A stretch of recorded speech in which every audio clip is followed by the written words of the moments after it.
o STF deixou para a última sessão do ano, segunda-feira agora, a decisão sobre o destino da decisão final, né? Já está quase ali, das emendas do relator ao popular orçamento secreto. Reportagem de Leandro Magalhães. Até este ponto do julgamento, 5 magistrados, incluindo a presidente da corte e relatora da matéria, ministra Rosa Weber, já votaram para acabar com as emendas de relator, enquanto outros 4 ministros discordaram do voto da relatora. Falta, portanto, apenas um voto para que seja derrubado o orçamento secreto. Embora tenham apresentado votos diferentes, os ministros que divergiram da relatora entendem que é possível a continuidade das emendas, desde que sejam garantidos os mesmos critérios de transparência e controle de outros tipos de emenda legislativa. Os ministros Ricardo Lewandowski e Gilmar Mendes pediram então a suspensão da votação para que essas alternativas possam ser analisadas. A decisão final sobre a matéria será tomada na última sessão da Suprema Corte neste ano, marcada para o próximo dia 18 de dezembro. O STF analisa ações de partidos que sustentam que a falta de identificação dos autores e dos beneficiários dos recursos do orçamento secreto ofende os princípios da transparência, da publicidade e da impessoalidade. Ao contrário das emendas parlamentares que têm uma destinação clara, as emendas de relator são distribuídas de forma desigual entre os congressistas e a destinação das verbas, muitas vezes, é realizada informalmente. Nos sistemas do Congresso, por exemplo, não constam os nomes dos políticos beneficiados. A destinação fica fora, portanto, do alcance de órgãos de controle como o Ministério Público Federal, Tribunal de Contas e Controladoria Geral da União. Parlamentares decidiram adiar para a próxima sexta-feira a votação de uma resolução que estabeleceria novos critérios de distribuição e transparência às emendas. A esperança é que, caso o Congresso chegue a um acordo, o Supremo mantenha a constitucionalidade das emendas. Jorge, ficou claro para você o que o Supremo consideraria aceitável quando a gente fala de orçamento secreto? Ficou, William. Com a votação que a gente tem até hoje, uma coisa tem que ficar muito clara. O Supremo já formou maioria absoluta rejeitando a prática que a mídia chamou de orçamento secreto. Porque mesmo na divergência, a linha divergente ela é muito mais convergente do que divergente na essência. Explica pra gente. Então vamos lá. Vou pegar 2 exemplos, 2 votos bastante substanciosos que explicam essas 2 linhas. O da ministra Rosa Weber e o do ministro Dias Toffoli. Ambos bastante sólidos e bem fundamentados. A ministra Rosa Weber dizendo que não atende transparência, não atende proporcionalidade, identificando todos os vícios que a mídia também identifica e disse assim, essa prática é vedada e declarou inconstitucional a emenda do relator para essa finalidade, ficando a emenda do relator usada de forma bastante residual para correção de orçamento e outros temas. Como é que o Toffoli converge com isso? O ministro Toffoli também, o voto dele, rejeita completamente a prática como é feita, sem identificar a origem, sem identificar a destinação.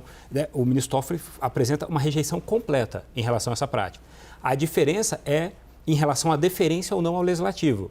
Ele rechaça a prática do orçamento secreto, mas no voto dele ele diz, se o Congresso conseguir estabelecer regras para esses orçamentos que atendam, aqui bem resumido, ele coloca vários critérios, mas resumindo, que atendam transparência, imparcialidade, proporcionalidade, impessoalidade e isonomia entre os entes federativos, aí seria lícito o uso da emenda do relator. Caio, o Congresso está apresentando isso que o Toffoli menciona como condição sine qua non, né? Exato.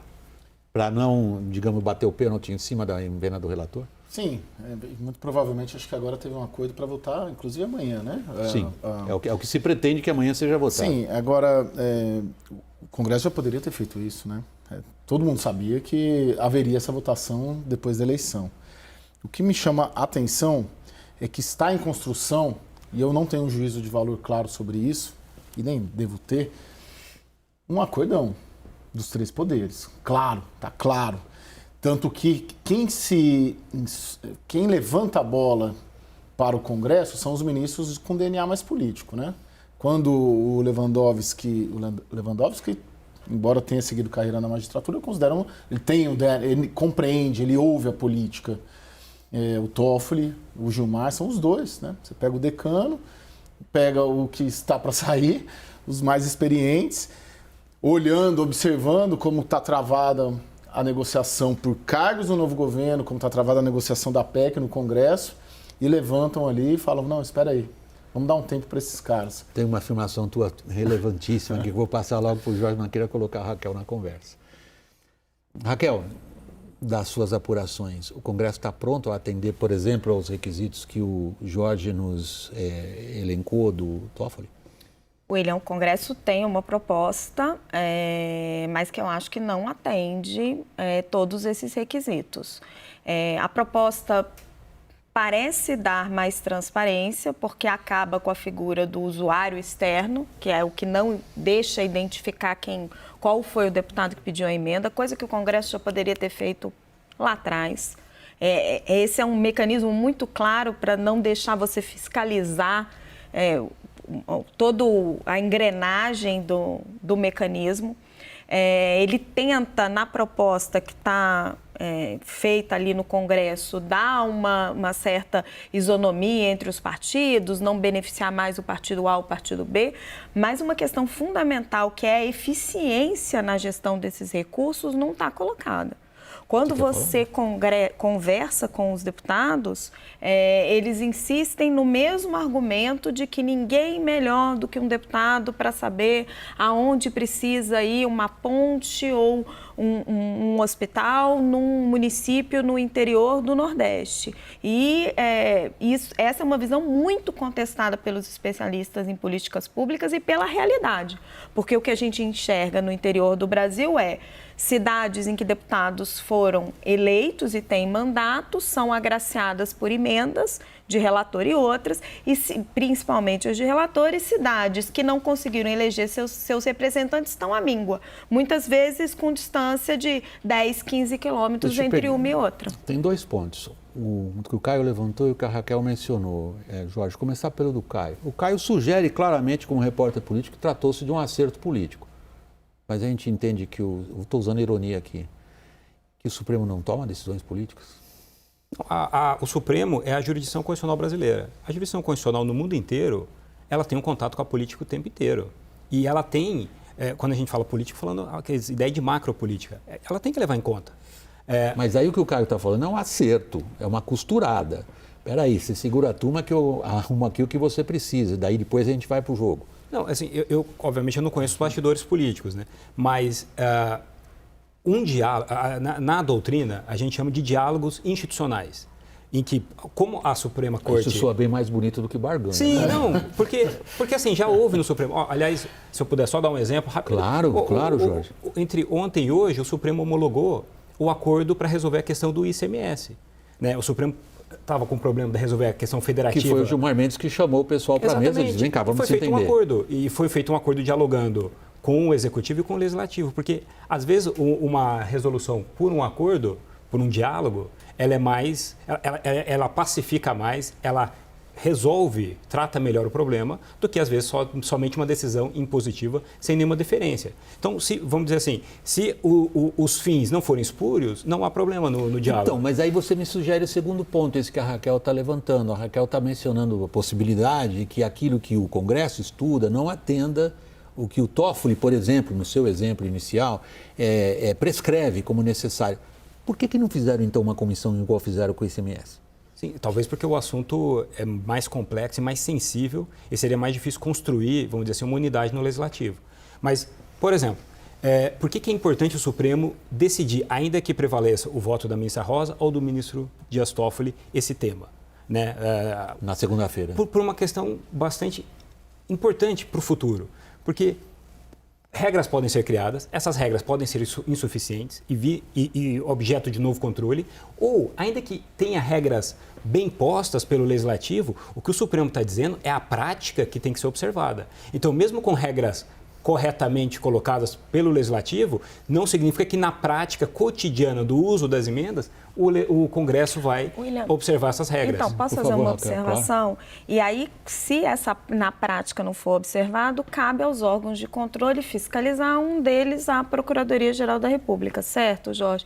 E aí chama muita atenção, por exemplo, vale relembrar nesse julgamento, como se manifestou a procuradora, a subprocuradora Lindora Araújo.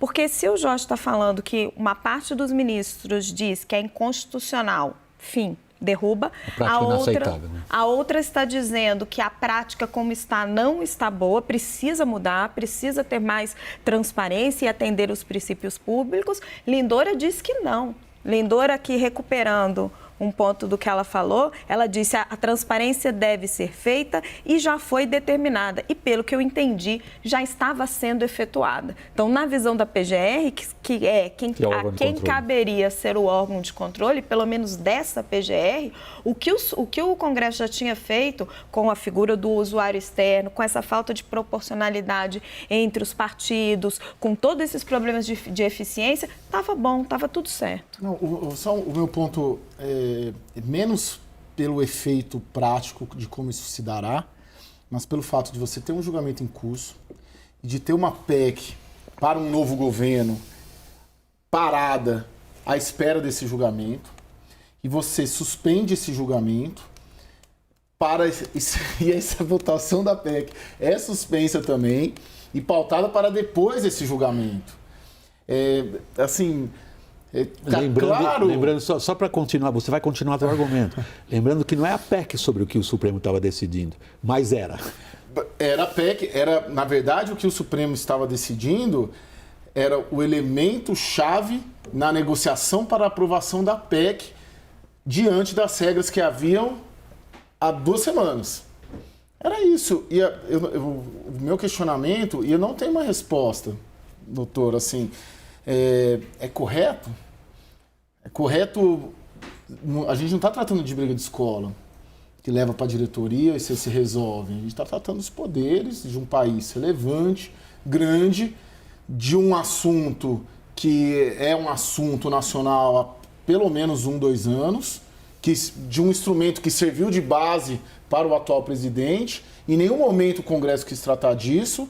O Supremo esperou passar a eleição para tratar disso. A hora que viu que esse julgamento estava atrapalhando uma concertação do novo governo com o novo Congresso, decidiu suspender e dar um tempo a mais. Eu penso se não há talvez um excesso de boa vontade. E sem uma resposta se isso é positivo ou negativo. Porque, por um lado, poxa, vamos buscar pacificação entre os poderes? Então vamos. É o interesse de todos. Agora, poxa, precisa um julgamento estar tão permeado assim pela política e em 5 dias a gente vai saber. Gente, desculpa, eu vou ser mais direta do que o Caio. Eu acho assim um absurdo. Eu acho que é um julgamento técnico que deveria ser técnico com votos técnicos. Quando você olha o que acontece com o orçamento secreto, a ministra Rosa Weber está coberta de razão, é claramente inconstitucional. O que a gente está vendo e com as divergências e o respeito ao legislativo é uma acomodação de interesses, porque o Supremo teme represálias do legislativo, porque você precisa ali dar uma ajeitada em tudo, porque o Lula precisa de governabilidade, tem que se acertar Raquel, com o Lira. Agora, técnico não Raquel, o Jorge é um brilhante advogado que se defende sozinho. Eu não estou aqui para defendê-lo nesse sentido, porque nós estamos discutindo ideia. Eu entendi um pouco diferente o argumento dele, mas você vai ganhar a palavra logo depois. Porque o Caio e a Raquel estão levantando uma questão ética, quase moral, que é o que está embutido nos argumentos de vocês dois. Eu entendi você dizer, Jorge, que faz parte, sim, das atribuições do Supremo levar em conta a institucionalidade política, ou seja, se o resultado de um julgamento coloca absolutamente de pernas para o ar o relacionamento entre poderes, que é o caso, entre legislativo e executivo, o Supremo teria que agir. Foi esse o argumento? Foi, não, e de novo... Eu não gosto muito da ideia, mas foi teu argumento. Não, eu não tenho, claro, procuração do Supremo, mas o ponto trazido pela Raquel, quando ela fala da manifestação da Procuradoria na ocasião, se o Supremo acolhesse, ou algum ministro do Supremo acolhesse aquela manifestação, a gente poderia dizer, o Supremo foi conivente com essa prática de orçamento secreto. Mas nenhum ministro que votou chancelou a prática que ocorre cotidianamente. Inclusive, o Supremo já havia dado uma liminar em relação a esse tema. Então, a própria Rosa Weber. E aí, assim, agora, vamos lá. Tanto o ministro Toffoli quanto a ministra Rosa disseram o que é feito hoje via orçamento secreto é inconstitucional. A questão é se eu posso eliminar a emenda do relator como uma figura que eu elimino para qualquer política pública, ainda que seja uma política pública boa, que vai ajudar uma comunidade, Né? Porque a gente tem que pensar que, por mais que a gente não goste, que a gente pode pensar que a política tem que funcionar bem. O Supremo não pode fazer toda a política pública do Brasil. E o outro voto do ministro Dias Toffoli diz assim, olha, se você adotar esses critérios, deixa de ser inconstitucional. Por quê? Porque não é mais secreto, porque não é mais para fazer barganha política. E aí ele devolve o desafio para o Legislativo. Eu, como professor de constitucional, hoje eu teria séria dificuldade se vocês me perguntassem qual que é o voto constitucionalmente mais adequado. Porque, Vai à risca, qual? Né, talvez eu me incline mais para o voto do ministro Dias Toffoli. Entendi. Porque, de novo, uma emenda do relator, se ela atender interesse público, for impessoal, for transparente, pode ser uma decisão soberana do Congresso querer utilizar uma parte do orçamento. E for proporcional. Eu não posso usar 30% do orçamento. Mas o meu ponto é a questão da quantidade. É claro que a emenda, seja ela individual, de bancada, de relator, é um instrumento legítimo, mas não tem parâmetro para o que está acontecendo com o Brasil. Do tamanho do nosso orçamento, o que a gente tem de orçamento discricionário e o tamanho que as emendas parlamentares ganharam, você está tirando completamente do Executivo o poder e a capacidade de fazer política pública. Por isso desproporcionais. E eu não consigo concordar de que o Legislativo consegue fazer isso de uma maneira mais eficiente do que o Executivo, que é o órgão, o poder responsável por executar a política pública, que tem os técnicos capacitados para isso. Essas emendas, elas surgem dentro de um acordo político entre Executivo e Legislativo. A gente pode achar ela ruim, mas ela tem uma certa legitimidade, porque quem cuida de orçamento no Brasil é o Executivo e o Legislativo. Não é o Judiciário. O Judiciário cuida do orçamento dele. Para aprovar o orçamento dele, ele precisa passar por um acerto político no Congresso Nacional. Mas o meu ponto é que está desvirtuando o princípio. O responsável por executar, quem vai formatar a política, dizer onde precisa fazer escola, hospital, a estrada, qual é a comunidade que precisa ser atendida, é o Executivo. Tem um ponto que o Jorge está levantando, que é o seguinte: diante desse dilema, se eu proíbo o que está sendo feito, crio uma crise entre os poderes, não posso acolher como está, peço que vocês tragam para a nossa mesa algo que seja aceitável, isso aí supõe, e por isso que eu insisto tanto na questão do Supremo como instância política mesmo, de fazer política, supõe-se uma costura política, que é o que você não está só insinuando, você está dizendo com todas as letras. Sim. Ali houve uma costura entre as cabeças políticas, não foi a expressão que você usou, mas foi assim que eu li o que você disse, dentro do Supremo, com o governo que entra e com o presidente da Casa Legislativa mais importante aí no caso, que é o Arthur Lira. Você tem ideia como é que essa conversa foi? Bom, essa conversa ela não foi hoje, ela já vem ocorrendo. A impressão que eu tenho é que o Lula, na campanha, super crítico do orçamento secreto, acabou acatando o orçamento secreto porque era a moeda que ele tinha disponível para fazer um acerto pela estabilidade política do começo do governo dele com Arthur Lira. Isso só um preâmbulo. Eu imagino que uma conversa entre Gilmar e Arthur, por exemplo, seja uma conversa de quem o Gilmar entende muito de política, domina a política. E é um sujeito que tem muita força política, talvez dos mais poderosos da cidade do Brasil, né? Falo da cidade de Brasília. O Arthur muito provavelmente pediu um tempo para resolver isso com o Rodrigo Pacheco. E é exatamente o que aconteceu. Meu Deus. Vou trazer uma informação. Eles votam amanhã as regras, o Supremo vota na segunda e na terça eles votam a PEC. E trazer uma informação, a nossa repórter que está lá em Brasília, Tainá Falcão, trouxe agora que o Lula, o presidente eleito Lula e o Arthur Lira vão ter uma reunião, vão se encontrar amanhã. Isso está sendo articulado pelo Jacques Wagner. A relação deles estava muito estremecida, estava por um fio, foi o que eu ouvi hoje o dia inteiro. Relação entre Lula e Lira, perdão. Isso, eu acredito que o Caio tem ouvido também, muitos dissabores, formação de ministério, a votação desse orçamento secreto. Então, assim, estão tentando se acertar politicamente. Envolve o orçamento secreto e envolve a votação da proposta de emenda constitucional. Diante do que os dois repórteres políticos dizem, você vê o Supremo numa atitude proativa de tentativa de entendimento entre os poderes ou simplesmente reativa? Não, eu acho que o Supremo está tomando uma atuação de defesa da institucionalidade, né? No direito alemão, já foi usado no Brasil, tem uma figura que a tradução literal, William, seria uma decisão que se chama de apelo ao legislador. O Supremo, a Suprema Corte, ela recebe algo, ela olha aquele algo e fala, esse algo é inconstitucional. Orçamento secreto. A forma como é feito, isso aqui é inconstitucional. O que é o apelo ao legislador? Ele devolve ao legislador, fala, olha, do jeito que está não funciona, mas não é minha atribuição definir como tem que ser a forma correta. Eu te dou os parâmetros. Como procedimentalizar isso é soberania do Executivo ou do Legislativo, dependendo da matéria. O que a gente está debatendo aqui é se o Supremo pode, que ele pode declarar inconstitucional o orçamento secreto, já foi declarado hoje pelo Supremo.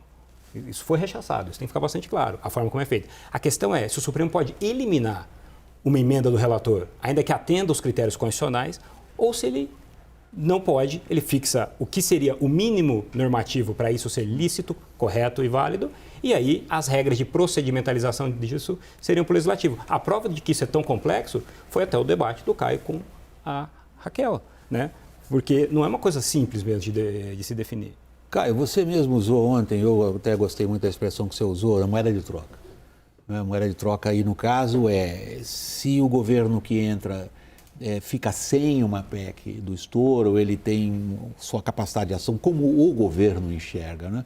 Na opinião dele, a percepção dele, é razoavelmente restringida do ponto de vista político. Do ponto de vista do presidente da Câmara, ficar sem as emendas que a gente caracteriza como orçamento secreto significa uma considerável redução do poder dele também. Então, aí há uma convergência de interesses nesse sentido. Agora, quando você olha a reinstituição, porque se o Supremo segue a linha que você acabou de sugerir, amanhã o Congresso lhe dá, digamos, certa satisfação. Segunda-feira o Supremo aceita, mantém-se mais ou menos esse status quo, reinstituem-se as moedas de troca. Segue o baile igual ou o mau humor perdurará? Se ficar tudo como está, já eram as condições em que foi feito o primeiro acordo Lula-Lira. Que o Supremo podia estragar. Que o Supremo poderia estragar. A partir de um certo momento, não passou mais a ser interessante para o Lula, é curioso, né? Perder que o orçamento secreto fosse declarado inconstitucional, porque isso criaria um problema com a PEC ali dentro e romperia um acordo que ele teria feito para essa aprovação. Vamos supor, o que poderia acontecer com o fim do orçamento secreto? Não tem jeito, não tem mais. O Arthur pede força, o Lula ganha um problema, porque o Arthur vai tentar, de alguma maneira, ganhar a eleição. O Supremo talvez também, né? Com retaliações possíveis de parlamentares. Exatamente. E também o PT já estava cogitando, se o orçamento secreto cair, ameaçando de novo uma nova candidatura a presidente da Câmara. Então você desarranja um status quo político que já estava armado pelo presidente Lula, né? Pelo presidente eleito. E isso há 15 dias da posse. Já complica muito o jogo. Melhor hoje, politicamente, não estou falando para mim, não estou falando para quem está na ponta, politicamente, para os três poderes, estabelecer os critérios, o Congresso aprova esses critérios, o Lula aprova a PEC e o Arthur é reeleito. É isso que mantém a estabilidade do que todo mundo quer. Não estou falando que é o que eu defendo, tudo como tá? está, né? Isso você mantém. Isso você não estressa novamente o sistema. O sistema, ele quer isso. O Supremo quer regras para transparência, Lira quer o orçamento secreto, Lula quer a PEC. Bom, aí não vou chamar de orçamento secreto, quer o orçamento, como para chamar, sei lá, orçamento transparente, não sei. Sim. Mas contanto que ele mande nele. Raquel, esse acordo é espúrio, né? Na sua maneira de analisar um acerto político. Espúrio. Vamos procurar a palavra. É uma acomodação que não está levando em conta o bem-estar da população. Porque se você faz o acordo desta forma, que o Caio está sugerindo, né, você reelege o Arthur Lira, atende o interesse dele. Aprova a PEC, que é uma PEC que a gente já discutiu aqui, vai falar mais sobre os diversos problemas que ela tem para a credibilidade do país, para a sustentabilidade da dívida pública. É uma PEC que não trata só da fome, ao contrário do que o PT quer colocar. E, por outro lado, você simplesmente dá que é importante, dá um pouco mais de transparência para um mecanismo que a ministra Rosa Weber classificou como um sucessor do esquema do PC Farias, do mensalão. Ela fez essas duas citações no voto. Corretamente, né? Porque a finalidade era espúria no final. Você está acomodando os interesses dos três poderes, mas o interesse da população de ter uma melhor gestão pública, um país mais bem, né, gerido, uma relação mais baseada no que é importante, no que é o correto, no que atende à Constituição, não. Jorge, a gente encerra essa roda dando a você a última palavra. Como é que sai o Supremo desta situação? Em termos de imagem, né? Que é isso que eu estou me referindo. Já que, queira o Supremo ou não, ele está no meio da luta política. Olha, vamos lá. Se eu tiver que fazer uma avaliação dos três poderes nesse episódio, né, acho que, bem ou mal, o Supremo é o que mais bem observa a função dele. O Supremo dá uma liminar indicando o que seriam as irregularidades dessa prática de orçamento secreto. Há meses, o Congresso poderia ter se movido para fazer essa adequação. Essa adequação não vem. Tá? O Supremo dos três poderes é o poder que tem sido mais emparedado do ponto de vista social. É o poder mais difícil de ser compreendido, é o poder que não é votado, então ele não tem uma popularidade carismática naturalmente, né? Ele não tem base de sustentação popular. Então, vamos dizer assim, e é o poder que não tem força, é o poder que julga. Então, na minha visão, a postura adotada pelo Supremo hoje, independentemente das duas correntes, é uma postura de coragem, que é uma postura que reprova a prática que foi feita, porque o Supremo poderia, de novo, ter acolhido a manifestação da Procuradoria-Geral e falar: isso aqui não é um problema do Supremo, isso é um ato na expressão interna corporis do Legislativo, eu não posso me meter em nada. E o Supremo, essa prática que a gente chama odiosa de orçamento secreto, que é puramente arbitrária, secreta, sem identificar a destinação do dinheiro, completamente não fiscalizável, isso o Supremo reprovou integralmente. Jorge Abud, professor de Direito Constitucional da PUC de São Paulo, obrigado pela sua participação aqui. Volte sempre, Jorge. Sempre uma honra. Obrigado, boa noite. Raquel, até já também. Caio.